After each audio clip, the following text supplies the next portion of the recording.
What if I told you I was in the middle of a shootout?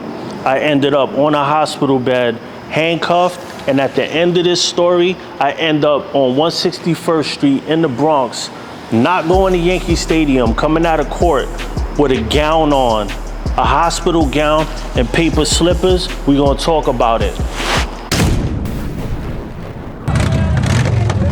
Big shout to the Ghosts and the Ghost Sets. Welcome to Sos the Ghost TV. Today we're gonna talk about a situation that I went through. And I think this channel, I might switch the name to Stupid Things I Did, because so many people get on this YouTube, get on social media, and all they wanna do is glorify themselves. I did this, I did that. This channel, I'm telling you all the stupid things I did so you can learn from it and just experiences in life. Now, this whole story started out, we were in the Bronx in a bodega. This is back in the days when you're drinking OEs with your homeboys. We used to drink the OEs and the St. Odds. Let me know in the comments when you was a young boy, when you was young, what were you drinking? But we were getting our OEs, you know, our 40s or whatever, because we was too poor to get like more expensive liquor. So a friend of mine starts having words with an older gentleman, an older white gentleman, and it's a couple of us there. Things go south. He gets hit with a bottle in the head. I'm not gonna say who hit him with the bottle in the head, but it got crazy. We got up out of there. Half an hour, 45 minutes later, knock, knock, knock. Police come to my crib. So somebody told on me. So I'm like, yo, who told them whatever? They said that we got footage, we know you were there, but we're not taking you in. It was so weird. It's like, we're not taking you in. But then they came back, they got me, they locked me up. So I had this whole case going on. Now, on the streets, all of us are frantic because it's like, they came to my house, they came to somebody else's house. So we're all looking at each other like, what's going on? So the streets are tense. We all get out, we're young, it's our first felony charges. So we're all kind of like, it's tense on the street. So one of my co-defendants, who I have a long storied history with because he was from a block, there was a lot of people on that block, older generations of cousins, and they all stuck together and bullied everybody in the hood. And he was very cool with them. So when all this was going on, there was word on the street that there was tension between me and him. So there was a situation where he approached my sister on a beef level about me. She was with her man, they got into it, her man handled his business. He caught an L that day. Now, since he approached my sister, it's on now, you know what I'm saying? Right. It's your family. So you already know things got a little hectic on the street. And I remember I went to Long Island, I was with this girl, we had a good time, and I'm coming back home to get clothes to go back over there.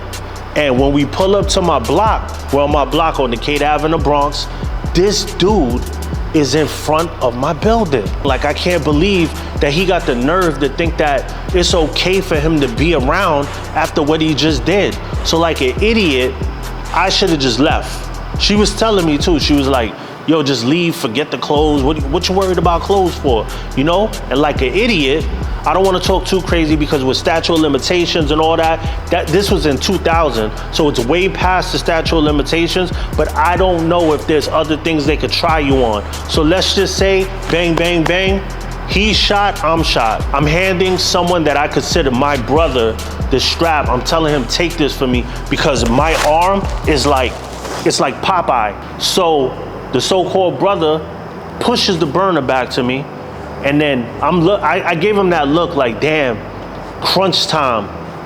This is what you do. You know what I'm saying? Like, I was always there for you. So I'm literally like this, holding that in my hand like this. Like I'm walking to the elevator, I bumped the button. Now, I get into the elevator and I'm literally from neck down in blood because I got hit in the shoulder. So I live on the 5th floor. So I gotta get to the 5th floor and drop this in the house because I don't wanna get caught with it.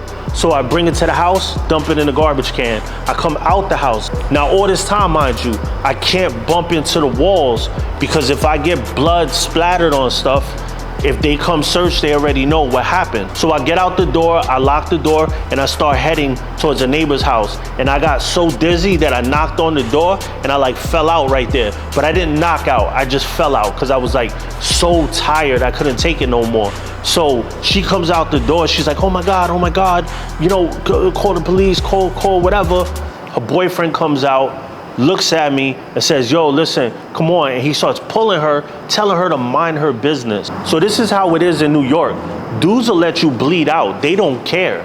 So she's like, nah. So thank God she called. So the cops come. So all this time is going by and I'm drenched in blood. But for some reason, like, I just knew that I wasn't gonna die. It's weird. Like, I didn't have that fear like I was gonna die. So the cops come. What do? Do they cover the wound? No, they're standing over me, asking me what happened. I'm supposed to explain to you what happened. This is what police do. You know what I'm saying? Like, in this crunch situation, that's what you ask somebody? Only the type of people that would have to be there for a person in that type of situation would ask that type of question. Anybody with a heart wouldn't even want to get into that conversation. And I understand, I'm doing my job. You ain't doing your job. You should make sure I survive first, because I could have bled out right there, and they're asking me questions. So the ambulance come, they take me. I get into the hospital, and you know, luckily the bullet went in and out. It rattled inside me because it was a 2.5, but it came out. So that was a good thing. They didn't have to pull a bullet out or anything like that. The dude on the other end, still to this day, has a bullet lodged in his cheek from the whole altercation. So I'm sitting in the bed, my family's there. My grandmother walks in, she's crying.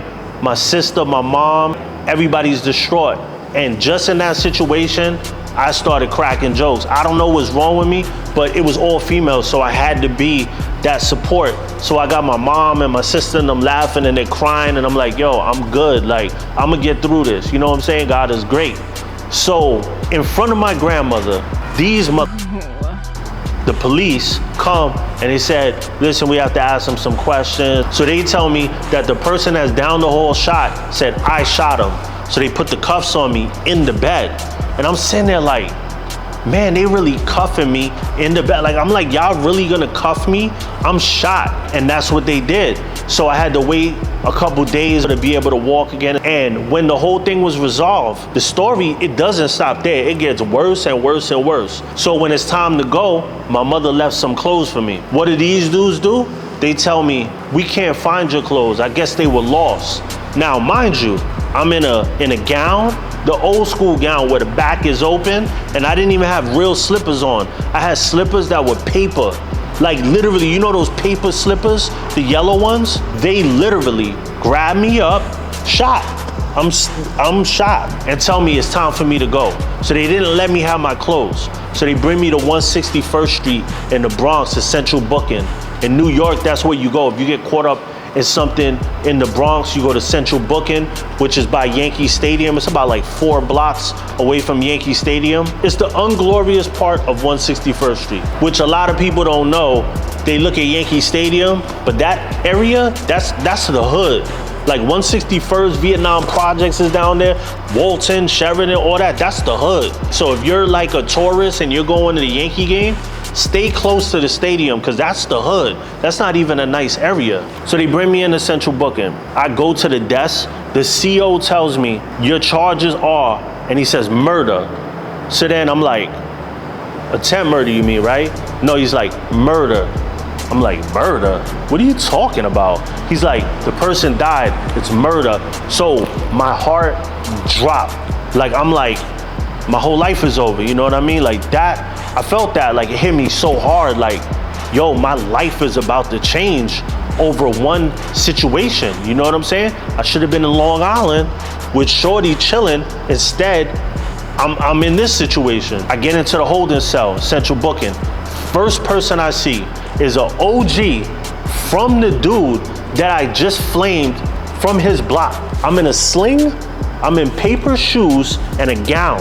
And I'm like this, and I see him, and I'm just like, yo, what's up? And then he's like, yo, what's up, man? And I'm like, you know why I'm here, right?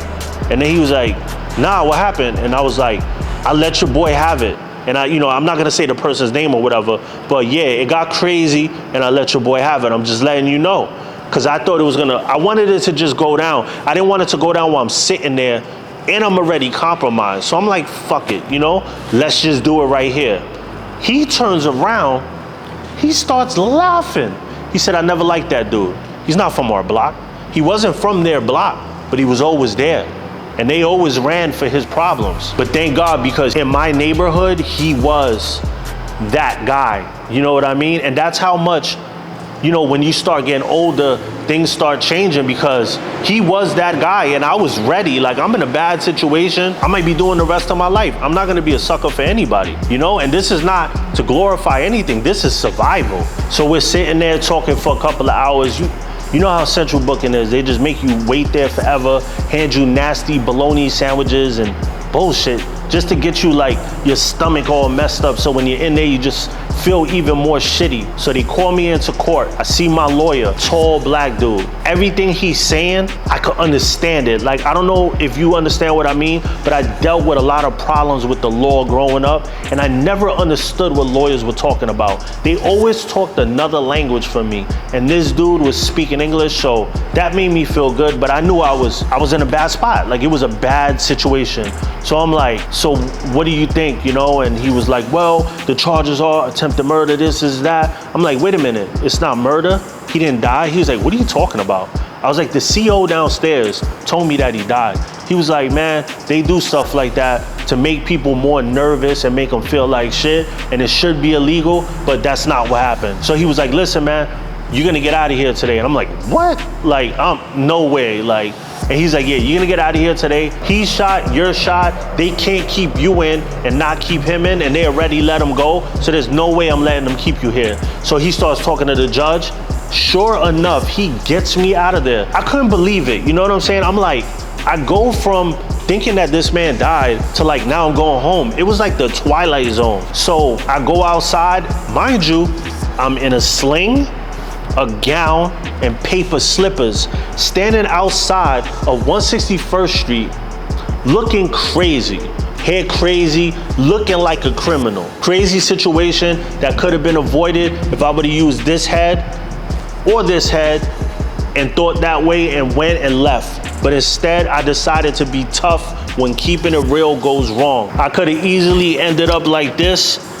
If you want to support the row, get your Go Savelli masks. They're out right now. They're on www.demonsrow.com. I got another video talking about the stupid things I did joining the Outlaw Motorcycle Club. It'll be linked above. And thank you for tuning in to Soast the Ghost TV, which is sponsored by Demons Row, the holy grail of MC culture.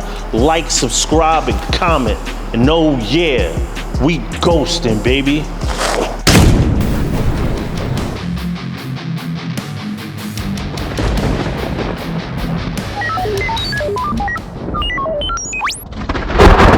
Ooh.